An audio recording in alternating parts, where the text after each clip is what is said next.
Admiral Sareth stood at the center of the Xiron Empire's flagship command deck, his imposing frame outlined by the shifting glow of a star map that displayed dozens of conquered worlds.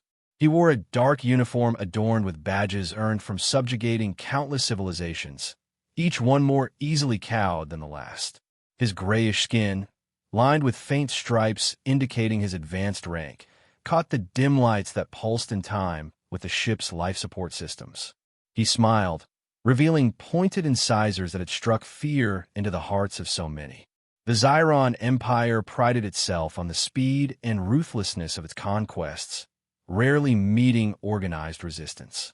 And now, they had set their sights on what they believed to be yet another minor civilization, the human race, residing in a seemingly modest solar system the Empire referred to as Terra Sector 7. The star map highlighted a blue-green planet the humans called Earth, along with its moon and a belt of asteroids orbiting further out.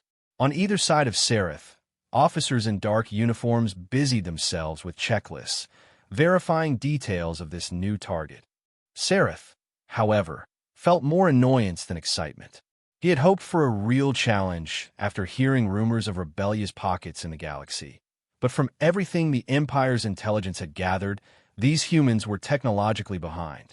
They had only partially colonized their neighboring planets, used archaic fusion drives for their ships, and still quarreled among themselves for resources.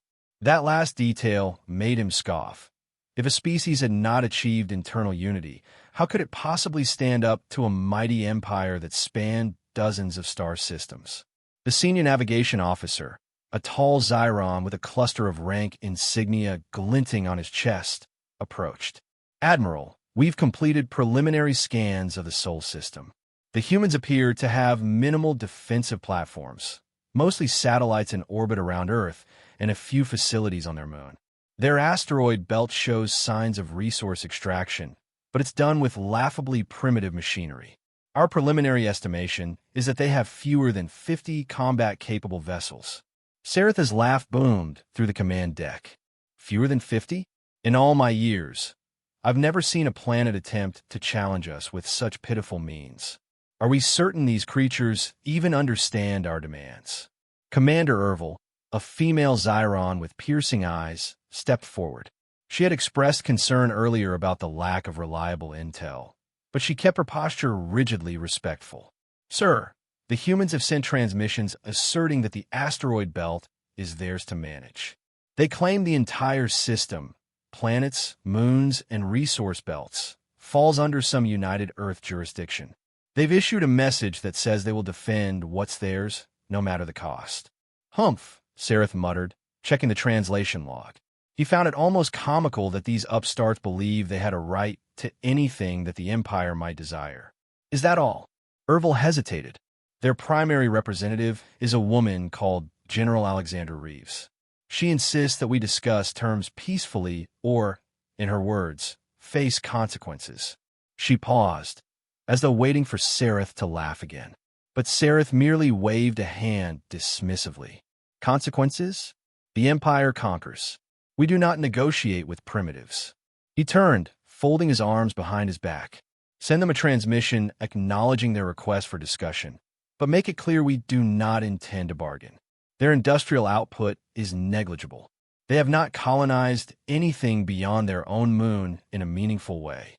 We will seize their asteroid belt within days and force them to comply. If they resist, we bomb their defenses, take control of the planet, and incorporate their population as labor. That has been our method for centuries."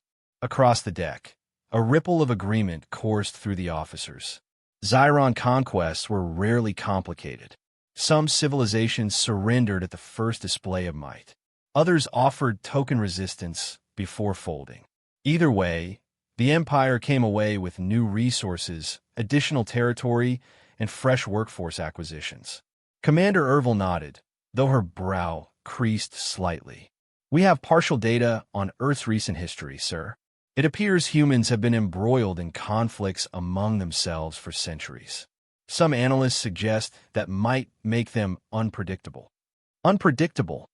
Sareth's voice held a note of scorn. "Past civil wars suggest they lack unity. We will exploit that. Trust me, Commander, these humans will cower the moment they see our battle cruisers overhead. He inclined his head toward the star map. Set a course for the Sol system. We will approach their moon. If they make any attempt to stand against us, we'll demonstrate precisely why no empire has ever stood in our way. Satisfied that all was in order, Seraph turned to gaze at the glowing silhouette of Earth on the map. From this vantage, it was simply another sphere, soon to be brought to heel. His lips curled into a predatory grin. In the quiet of the command deck, none of his subordinates dared voice dissent. The Empire had laughed at countless civilizations before, and each time, the outcome had been the same, a swift and humiliating defeat for the local species. This time, he saw no reason to suspect anything different. The moment the Xiron Empire set its course for Earth, General Alexander Reeves was notified via encrypted channels at the United Earth Defense Headquarters. Situated deep beneath the surface of a hardened facility in the American Midwest, though nominally directed by a global council, the base's corridors buzzed with activity. Vast digital screens showed everything from the position of near-Earth satellites to the readiness levels of ground-based missile systems. At the heart of it all stood Reeves herself, a woman in her late 40s, with short, practical hair and a stern gaze honed by years of service.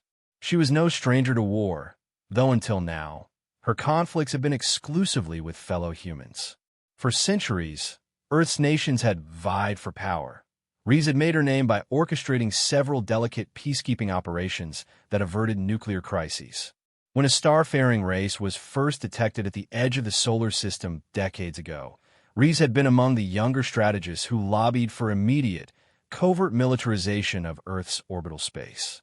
She often recalled how her superiors dismissed her urgency then, but bit by bit, Reeves had helped shape the most secretive military buildup in human history. Now, standing in a dark uniform that bore only a simple emblem of Earth's combined forces, she studied the latest intel on the Xiron approach. They were close, traveling at speeds Earth-based scientists had only theorized possible before covertly replicating certain faster-than-light methods. On a massive display, the Xiron ships glowed red. There were more than 100 vessels, a formidable expeditionary fleet. But Reeves had expected as much. She tilted her head toward Colonel Jackson, her chief of staff. "Colonel," she said, "any updates from our outer perimeter?" Jackson, a fit man in his mid-30s, scrolled through data on his handheld device. "Yes, General. Our stealth probes near Jupiter's orbit confirm the Xiron have dropped to sublight speeds to navigate the orbital paths. They appear to be heading toward the moon, presumably to stage an initial strike or demand surrender." Reeves nodded, her eyes narrowed.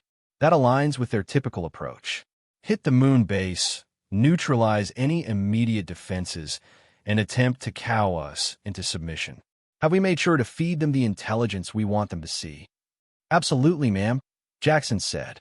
"We've ensured that any Xiron scouts or listening devices pick up false signals indicating we have only a handful of combat-ready ships and a few outdated orbital defenses. They should believe we're significantly behind them in both technology and numbers." "Excellent." Reeves allowed herself a slight smile. The humans had learned a valuable lesson through centuries of conflict. If an enemy believed you to be weak, they would act rashly. And if you could lure a larger enemy into overextending, you gained the advantage. Alert DR. Torres to finalize our special payload on the stealth satellites. Commander Walsh is to remain on standby in the lunar base. Let's greet them according to plan. For years, Earth's top scientists and militaries had quietly funneled resources into Project Phalanx, a network of high-orbit stealth satellites that could remain invisible to most scanning technologies, including those used by advanced interstellar empires. They had also developed weaponry designed to bypass standard energy shields. The Xiron believed themselves to be dealing with a species that barely understood fusion drives. In reality, humanity had spliced alien insights gleaned from numerous deep space anomalies, plus intelligence from captured Xiron reconnaissance drones. The result was an arsenal that might not outmatch the Xiron in raw firepower, but could certainly catch them off guard. Reeves turned back to the main screen. Even as the Xyron ships made their slow but inevitable progress toward Earth's vicinity, she could sense the tension among her staff. They were about to face an enemy they had never fought before, an empire that had conquered numerous star systems. Yet Reeves believed in the resilience of humanity. Centuries of wars, devastating, horrific, yet also pushing the boundaries of technology and strategy, had honed the species into experts at conflict. They would not be an easy conquest, no matter what Admiral Sareth expected. "General," Jackson said quietly, "the Xyron have opened a comm channel. They want to address us." Reeves's jaw set. "Put them through." In the center of the command center, a three-dimensional hologram flickered to life. It displayed Admiral Sareth seated in a high-backed chair, wearing a uniform adorned with medals that glinted under alien lighting. His pale gray skin contrasted with the dark interior of his ship's bridge. Behind him, silhouettes of subordinate officers hovered at their consoles. Sareth's voice carried a haughty tone that nearly dripped with disdain. "General Reeves," he said, as though tasting her name, "I am Admiral Sareth of the Xyron Empire. I address you now to offer a final opportunity to avoid unnecessary bloodshed. Your asteroid belt and your planetary orbits must be ceded to our control. In return, we will permit your civilization to continue its existence under our supervision. I trust you see the wisdom in compliance." Reeves held his gaze, or what passed for a gaze in the holographic transmission. "Admiral Sareth, we do not accept your authority over our star system. As I have stated, this territory falls under the sovereignty of Earth. We intend to defend it." A flicker of amusement passed over Sareth's face. "Fascinating. Your bravado is duly noted, General, but let us speak plainly.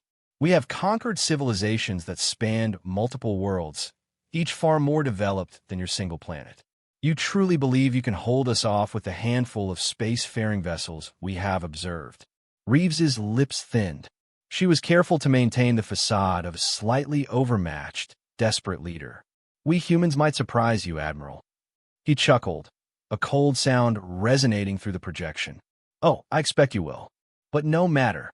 You have one last chance. Relinquish your claims to the asteroid belt. We will, perhaps, allow you some limited autonomy on your planet. Refuse, and our fleet will demonstrate the might of the Xyron Empire in a manner you will find most instructive." Her voice dropped to a steely edge. "Then allow me to be equally clear, Admiral. If you want war, we'll give you war. But understand this. We humans have fought wars amongst ourselves for thousands of years. It has shaped us in ways you cannot imagine."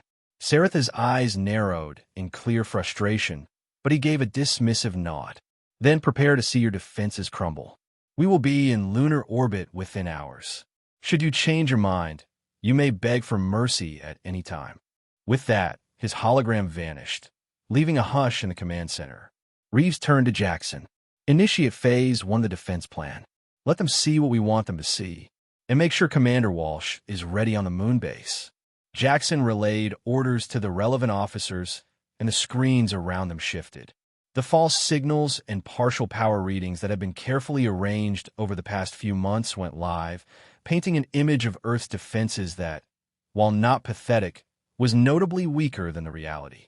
Reeled into overconfidence, the Xyron would commit themselves deeper into Earth's gravitational well before they sensed anything was amiss. Reeves allowed herself a brief moment to reflect. Although she carried the weight of an entire planet's fate on her shoulders, she felt oddly calm.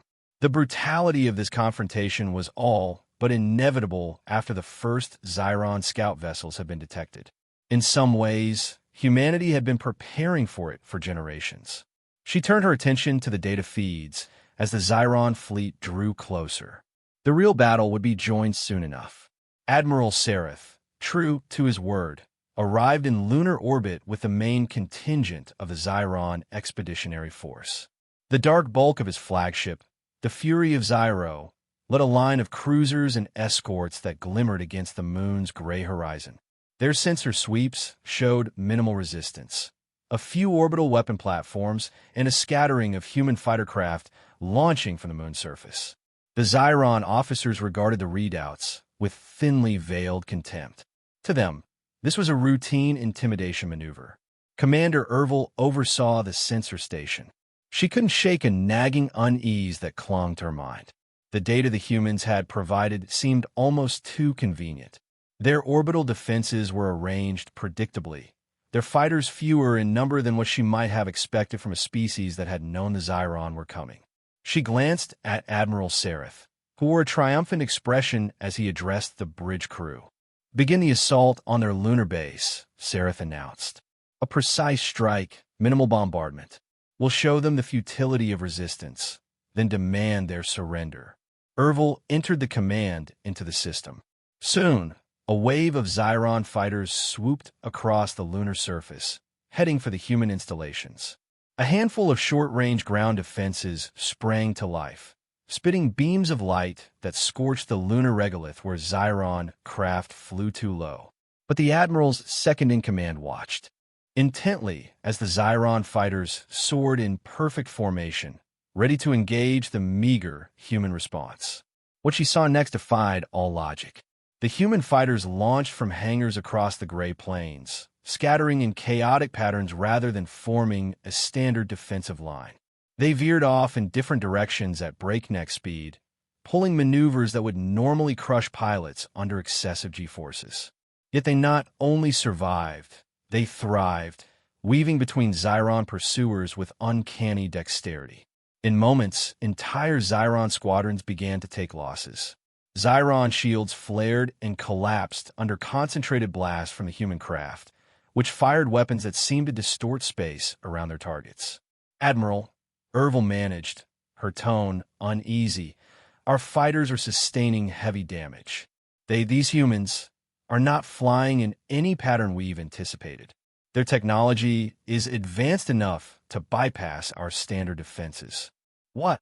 Sereth rose from his seat, spines along his brow ridge bristling in anger. "That's impossible. Our intelligence indicated they had at most half a dozen advanced fighters, not entire squadrons.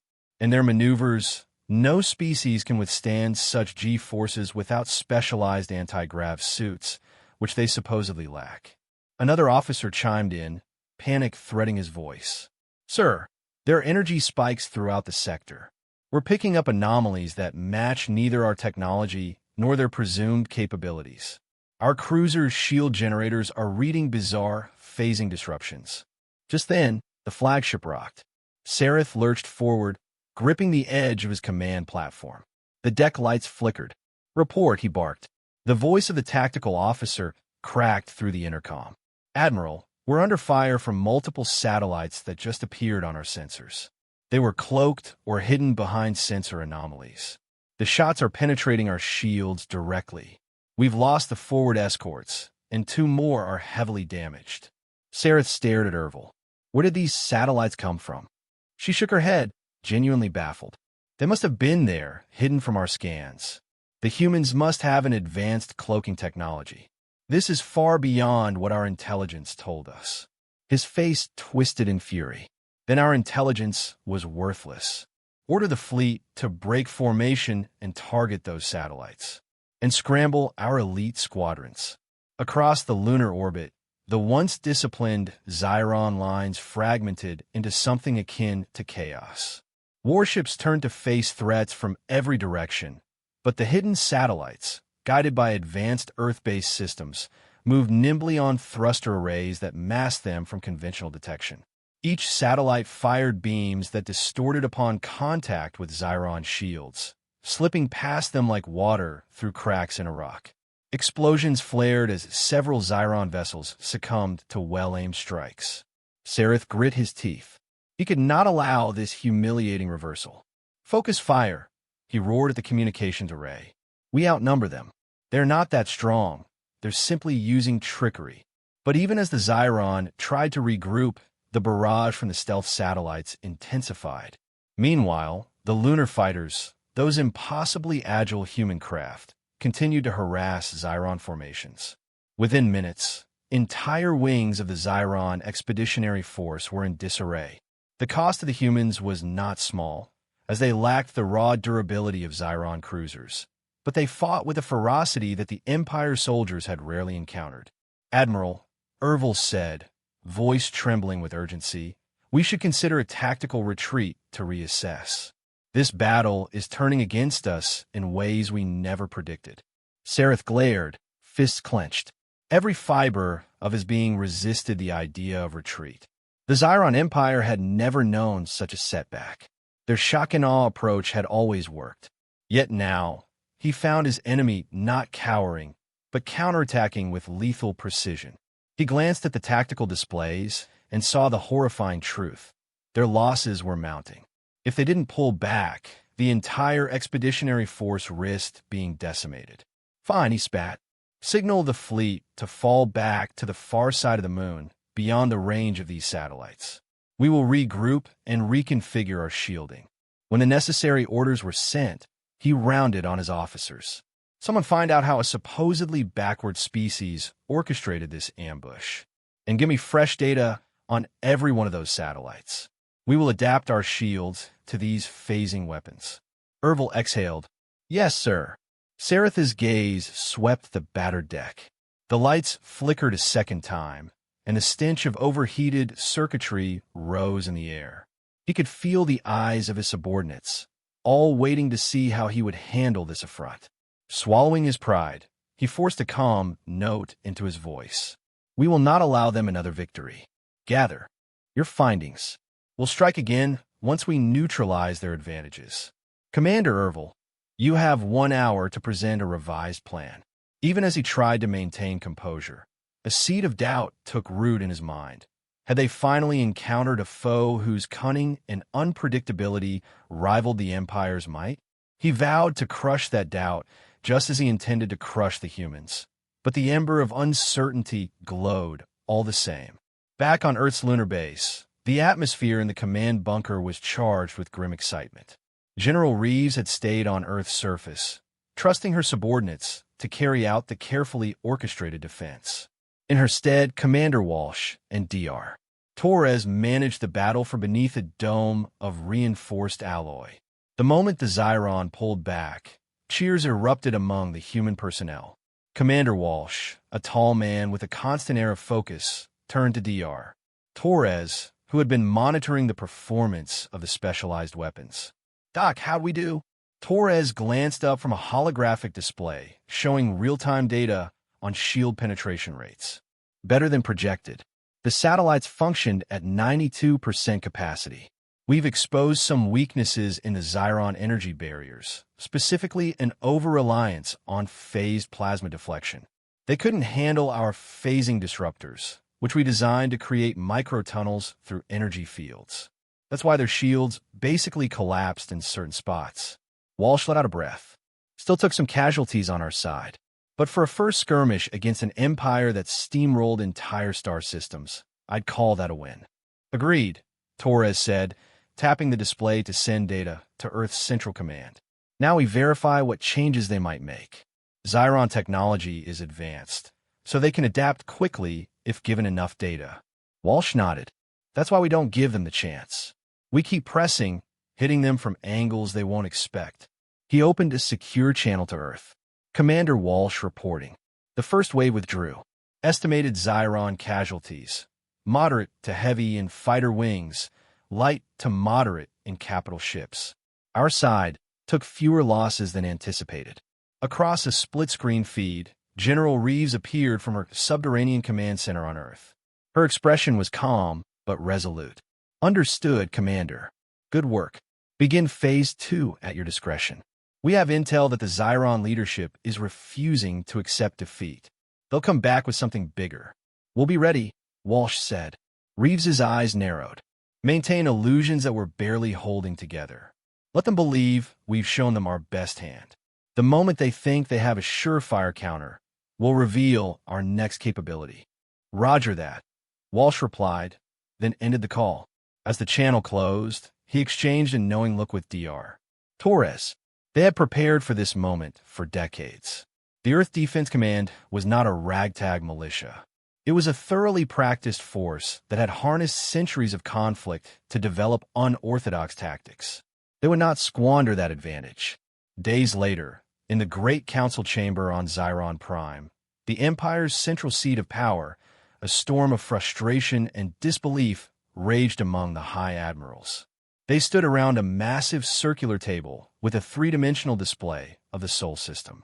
The once simple diagram now included dozens of newly discovered satellites and hidden vessels. Data flickered in real time, revealing just how unprepared the Empire had been. Saratha's holographic avatar stood before the council. Though the technology allowed him to appear as if physically present, the lines of stress were apparent on his face. Several High Admirals, each representing powerful military enclaves, glared at him. High Admiral Vora banged a scaled fist on the table. "Explain to us again how this is possible. We dispatched a large fleet, yet you returned with humiliating losses. The human upstarts inflicted casualties at a ratio that is simply unheard of." Sarath bristled. "Their technology defied our intelligence reports. We suspect they've been deliberately feeding false data to our espionage units. We found that they have advanced cloaking capabilities. They also employ a type of disruptor that renders our standard shield generators useless." Admiral Kravos, a broad-shouldered Xiron with a wide slash across his cheekbone, sneered. "So, you fail to consider that they might have deceived us from the start? The Xiron Empire has never encountered such cunning duplicity, certainly not from a single-planet species. Did you truly not suspect a trap?" Sarath clenched his jaw. "Hindsight is easy, Admiral, but I will not stand here and make excuses. We have identified the problem. The question is, how do we correct it?" Another council member, Admiral Zakar, leaned forward. "We correct it by assembling the largest invasion force in Xiron history. We will show these humans the futility of their resistance. We bring 5 battle groups, the full might of the Empire. We decimate their bases, seize their orbits, and force them into total surrender." Some admirals voiced agreement, but High Admiral Vora raised a cautionary hand. "We can muster that force, but consider, our intelligence also suggests the humans are hitting supply lines and outposts within our own territory. They have infiltration units sowing chaos on the fringes. We risk a larger revolt if we redeploy everything to the Sol system." Sarath looked grim. He had received word that infiltration teams had activated sabotage devices aboard Xiron ships in distant sectors. Gas refineries exploded under mysterious circumstances, and critical data networks went down without warning. Their infiltration is a threat, yes, but a short, decisive victory in the Sol system will break their morale. Once Earth falls, their infiltration efforts will collapse. Vora eyed him. "Are you certain of that?" Sarath had no definitive proof, but he nodded. "Absolutely. They rely on Earth as their command hub. Destroy that, and their infiltration networks will wither. The Xiron Empire must show strength, or it will be perceived as vulnerable." He paused, letting the significance of that sink in. "I vow to you, the second engagement will be different. We have begun refitting our shields, and we will deploy at least triple the original fleet. This time, we will not underestimate them." The council erupted in argument. Some favored immediate, overwhelming force. Others worried about leaving the Empire's core systems exposed. But in the end, the drive for revenge and the fear of losing the Empire's aura of invincibility won out. They approved Saratha's request for a massive invasion. Production lines were ramped up across multiple star systems, forging new warships fitted with updated shield configurations. Thousands of troops were mobilized. The entire might of the Empire churned into motion, directed at a single star system that had dared to resist. As the meeting dispersed, Saratha's hologram flickered out. High Admiral Vora lingered, tapping her claws against the table. A cold dread settled over her. She had never known a single planet to withstand the Empire's wrath, yet these humans were rewriting the script. And something in her gut warned that this war would claim a blood price neither side could fully anticipate. At the Earth Defense Command Station orbiting high above Jupiter, General Reeves examined intercepted Xiron communications with her top aides. The swirling gas giant filled half the viewport, an immense backdrop to their hush of conversation. Colonel Jackson was the first to break the silence. So they're deploying 5 battle groups. That could be over 10,000 ships, easily. Far more than we can match in direct confrontation. Reeves nodded calmly, glancing at the communications readouts. The Xiron had no idea that Earth had managed to place stealth listening posts throughout certain key points in Xiron space, aided by infiltration specialists who had wormed their way into low-level administrative roles. We expected as much. Let them gather their armada. We're not fighting them in a standard, open battle. Dr. Torres, who had joined Reeves at Jupiter Station, folded her arms. Even with advanced stealth tech, the raw numbers worry me. They could simply bombard the planet from high orbit. We can't stop everything they throw at us, even with a robust planetary shield network. Reeves pursed her lips. They might bombard Earth, yes, but they want our resources, not a blasted husk. That's one edge we have. They desire the asteroid belt and access to Earth's biosphere for labor. They won't reduce everything to ash if they intend to exploit us. Still, we can't rely on that alone. Our infiltration units need to ramp up sabotage in their territory. If we can force them to split their fleet, we might buy time. Commander Walsh, present via a secure hololink, leaned forward. General, if they commit 5 full battle groups, we could face half of that at Earth while the other half remains behind to secure their own systems. That's still enough to annihilate us if we rely solely on local defenses.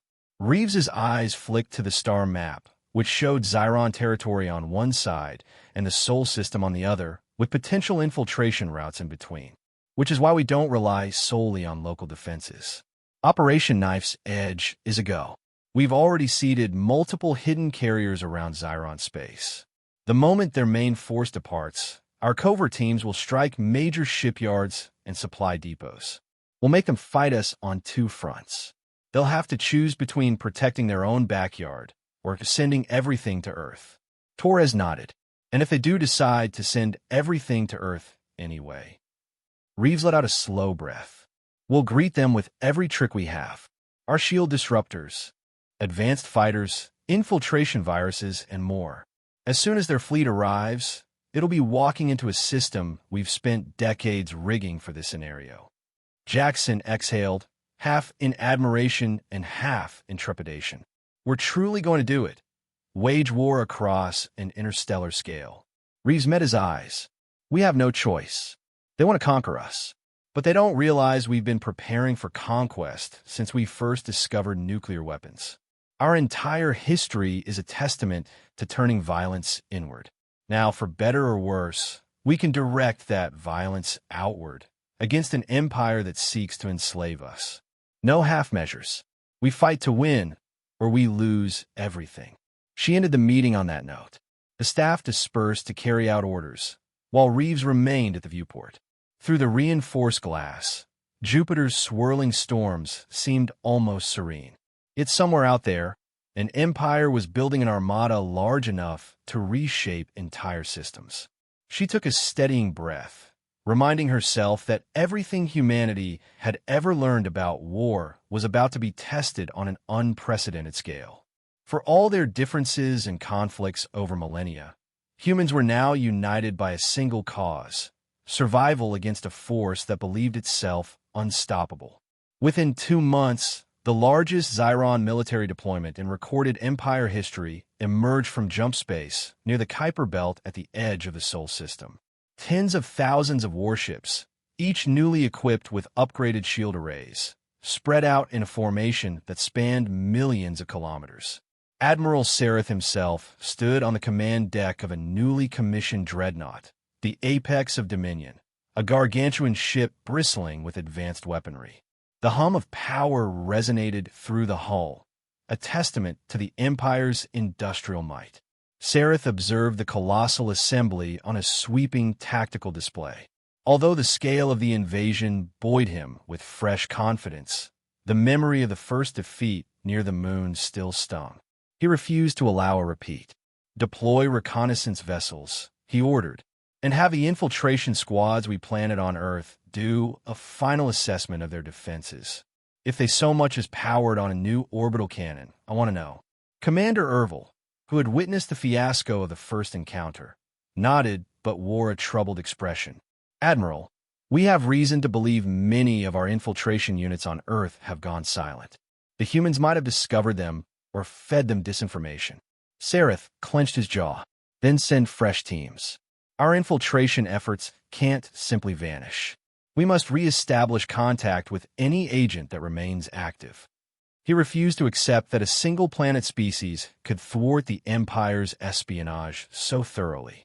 In the meantime, proceed. We will do a sweep across the outer planets, capturing or destroying any outposts. Then we converge on Earth. Deploy picket ships near Saturn and Jupiter so they can't flank us with their cloaked satellites. He believed that with enough numbers, the Empire could corner the humans into a final stand. Overwhelming force would assure victory, even if the humans had more advanced trickery. Ra might still had its place in war, and Sareth fully intended to demonstrate that might. Not far from this massive fleet, hidden behind an icy moon in the Kuiper Belt, a stealth carrier from Earth listened in. The crew inside worked feverishly to relay the Xiron communications back to Jupiter Station. They knew the real fight was about to begin. If the Xiron approached in unstoppable waves, Earth's only chance was to break their formation through carefully orchestrated strikes. A faint tension pervaded the carrier's control room, a silent understanding that any detection by the Xiron would lead to a swift and brutal demise. The hours that followed saw smaller skirmishes across the outer solar system. Human stealth fighters, aided by advanced cloaking, ambushed Xiron scouts near dwarf planets and gas giant moons, then vanished. Some Xiron units began reporting sabotage incidents. Sabotage that caused power surges on critical warships, or sabotage that locked entire squadrons out of their own targeting systems. On Earth, newscasts remained carefully coordinated by the global government, ensuring the civilian population remained calm while the largest war in human history unfolded overhead. As each day passed, the Xiron Armada advanced, pushing beyond Saturn and Jupiter, absorbing harassing attacks that cost them ships but never halted their momentum. They destroyed small decoy stations, sending triumphant signals back to the Empire, believing they were systematically dismantling Earth's defenses. Yet their casualties, though mild in proportion, were greater than anything they had faced on a conquest mission. Eventually, the fleet reached lunar orbit again, an eerie mirror of that first battle. This time, Admiral Sareth was taking no chances. The moon was now ringed with picket ships scanning every inch of space, and the updated shields on the capital vessels glowed with faint arcs of energy to deflect phasing disruptors. The staging for a full-scale planetary assault had finally arrived. Commander Ervil oversaw the sensor sweeps. Admiral, we're detecting anomalies below the lunar surface. The humans likely expanded their bases after our last engagement. Sareth only nodded. No matter. Prepare the ground forces. Bombardment will be precise, surgical. We want to preserve the lunar infrastructure if possible. But if they resist, we will annihilate them. Once that base is neutralized, Earth's primary means of orbital defense is crippled. He gave the order, and the dreadnoughts angled their main cannons at the moon's surface. From the vantage point of Earth-based observers, it seemed as though entire sections of the sky lit up with flickering beams. The lunar regolith erupted in geysers of dust where Xiron beams struck, sending tremors through the ground below. Yet even amid the bombardment, certain Xiron ships started reporting unusual power fluctuations. Some lost engine functionality, others found their targeting systems refusing new input. A wave of confusion rippled across the Xiron ranks as the sabotage elements, triggered by Earth infiltration teams, took effect. Sareth, outraged, demanded explanations. "How is this possible?" he shouted at his subordinates. "We replaced the compromised systems. We combed through every line of code." Ervil scanned the incoming error logs. These might be entirely new infiltration devices, or hidden networks that piggybacked off salvage from the first battle. "Admiral, this infiltration goes deeper than we suspected." Desperation bled into Sareth's voice. then root it out. I will not see my entire fleet immobilized." But even as he spoke, new alarms flared. More and more Xiron ships reported system failures. Some simply drifted, powerless, while others lost the ability to recharge shields. And, like circling predators, Earth stealth fighters and satellites pounced on the crippled vessels. The apex of the battle came in a sudden, breathtaking pivot. A volley of high-energy beams soared from Earth's orbit, from hidden platforms that had lain dormant behind the planet's curvature. They lanced into the Xiron dreadnoughts, penetrating the partial shielding. In seconds, 3 dreadnoughts ruptured, their hulls disintegrating in silent bursts of light. The blackness of space filled with the drifting debris of once mighty warships. A hush swept the entire Xiron armada. It was as though the vacuum itself bore witness to a fundamental truth: they were losing. The unstoppable tide of the Empire had run into a species that turned centuries of internal strife into an arsenal of cunning. Admiral Sereth, stunned, saw his tactical display painted with icons representing disabled ships and destroyed vessels. The humans were outnumbered still, but they fought like cornered beasts, harnessing technology that nullified the Empire's conventional advantages. Gritting his teeth, Sereth barked a single, bitter command: retreat. He could hardly believe the word left his mouth. All ships, pull back to the outer system. We cannot fight like this. Chaos reigned as the battered armada attempted to fall back. Sabotaged ships were abandoned, smaller craft desperately fled, and the monstrous dreadnoughts turned tail, launching covering fire to ward off pursuing human fighters. It was a scene unimaginable just months before, but it was reality now. The Xiron Empire had failed a second time. In the wake of that retreat, Earth's defenders gathered their wounded and honored their dead. The cost to humanity was not insignificant. Dozens of fighters lost, entire bases battered by bombardment, thousands of lives extinguished. But they had stood against a tidal wave and forced it to recede. On secure channels, General Reeves and her staff debriefed. They knew this war was far from over. An empire as proud as Xiron would not accept a treaty without extracting vengeance. Yet the tide of momentum had definitively shifted. In a single day, the Xiron had lost more ships than in entire campaigns against other species. Their aura of invincibility was shattered. The story spread like wildfire through the galaxy's quieter corners. A single planet, Earth, had stood its ground. The primitives were not so primitive after all. And with each rumor, the legend of humankind's tenacity grew, lighting a spark of hope for other oppressed civilizations under Xiron rule. Within weeks, negotiations began. Admiral Sereth, chastened and furious, was forced by the Xiron High Council to accept terms. Unconditional withdrawal from the Sol system. Reparation talks for worlds previously subjugated. The High Council realized that continuing the conflict risked not just more losses at Earth's hands, but rebellions across the Empire's domain, emboldened by the humans' victory. In a sealed chamber on Earth, delegates from both sides signed the treaties that officially ended the war. General Reeves stood at the edge of the signing table, expression unreadable as an alien scribe etched Xiron script onto a formal document. The same empire that had laughed at Earth, mocking it as a backward world, now sent envoys to negotiate peace. Around them stood members of the United Earth Council, each wearing an air of mingled relief and triumph. The day after the signing, Reeves delivered a final briefing to the global leadership. She explained the treaty's conditions. The Xiron would not only recognize Earth's sovereignty over its entire solar system, but also pay compensation for losses incurred. They would free certain worlds under their yoke, reversing expansions that had been built on fear and intimidation. It was an unprecedented moment in interstellar relations. When asked whether the Xiron might launch another offensive in secret, Reeves answered calmly, "I believe they won't take that risk. They have seen us at war. They may despise us, but they have learned that we are not to be trifled with." She paused, scanning the assembly of diplomats and generals.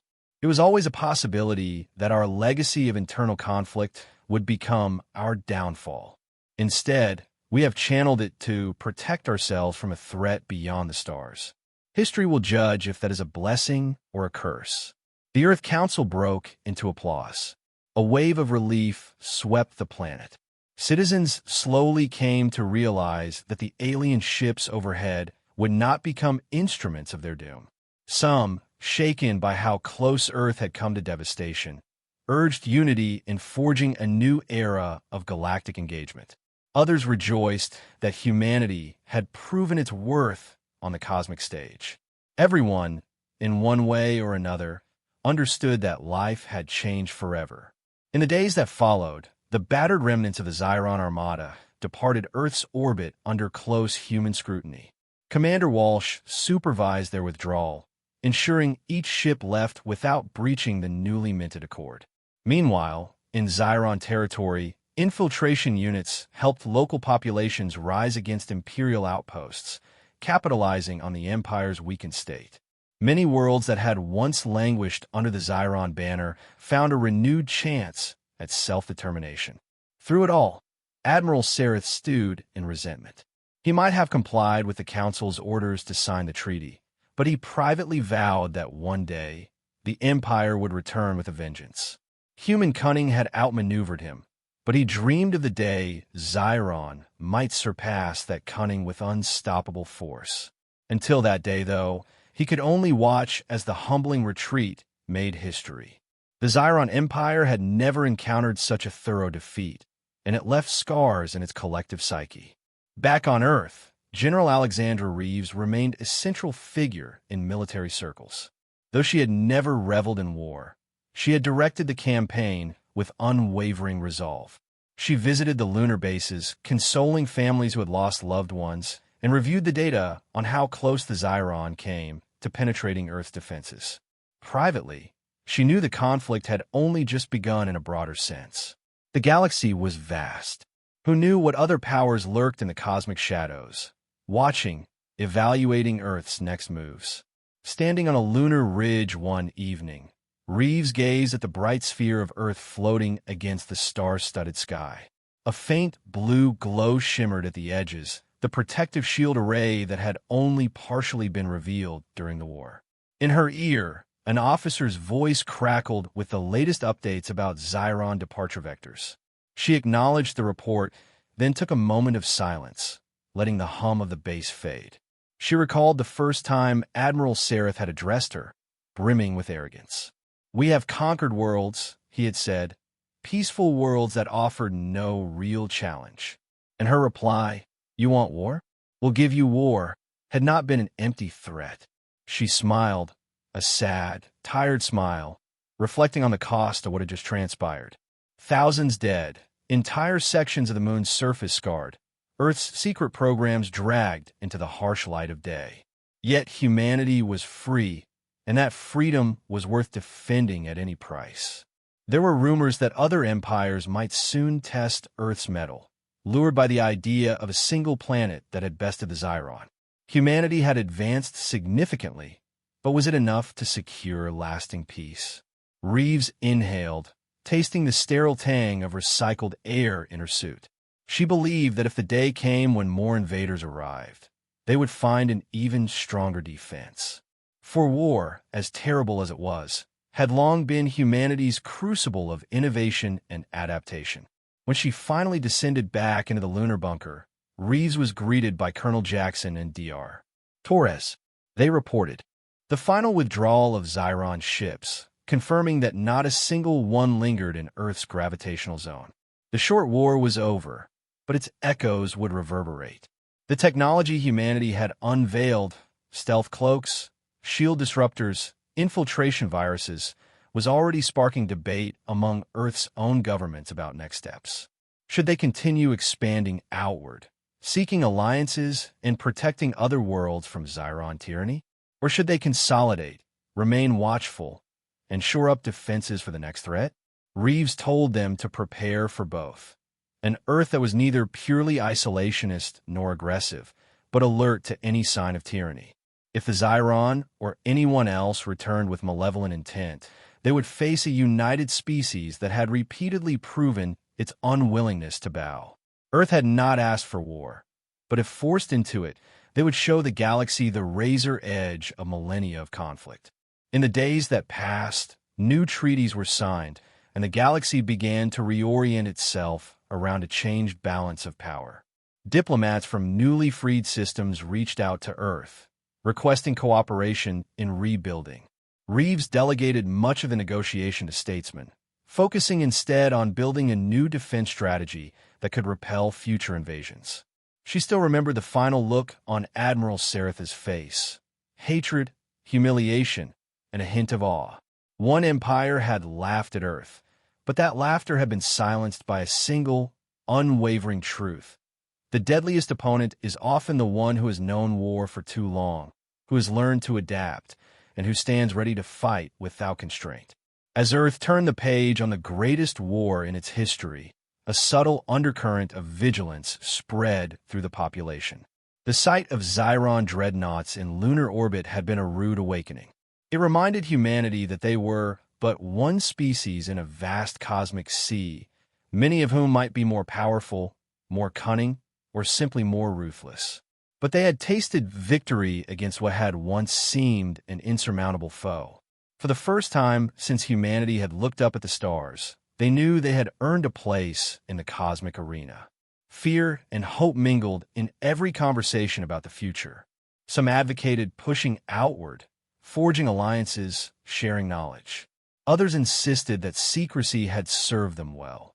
If they revealed too much, they might invite greater threats. The debates raged in Earth's newly formed Interplanetary Council, chaired by leaders who had overseen the war effort from the start. Meanwhile, on the edges of Xyron space, revolts continued to spread. Newly emboldened species that had suffered under the Empire's rule saw an opening. Some rose in open rebellion, chanting the name Earth as the symbol of defiance. Xyron garrisons, once so feared, found themselves confronted by sabotage, infiltration, and guerrilla tactics reminiscent of human strategies. The entire quadrant destabilized, and always in the background, the Xyron Empire seethed. Yet no matter how many times the Xyron leadership plotted ways to retake the Sol system, they faced a stark reality. They had thrown tens of thousands of ships at Earth and emerged battered and humiliated. The cost of another attempt might well spell the end of the Empire itself. So they bided their time, seeking new tech to counter Earth's infiltration, new alliances to shift the balance, and new leaders who might outwit General Reeves. If such a day came, Reeves intended to be ready. She spent her nights poring over star charts, analyzing potential choke points, verifying that infiltration lines into Xyron territory remained active. Nothing about her posture suggested complacency. She knew well the pattern of war. Victory sows the seeds of the next conflict, especially when the enemy's pride has been wounded. But for now, Earth had peace, a precarious peace built on war's lessons. And so, it was that the Xyron Empire learned a truth that 17 conquered worlds had never taught them. Raw power means little against a foe who has spent millennia perfecting the art of conflict. If there was a single line that resonated across Earth's networks and news outlets in the aftermath of the war, it was the phrase Reeves had spoken so calmly during that first confrontation with Admiral Sereth. "You want war? We'll give you war."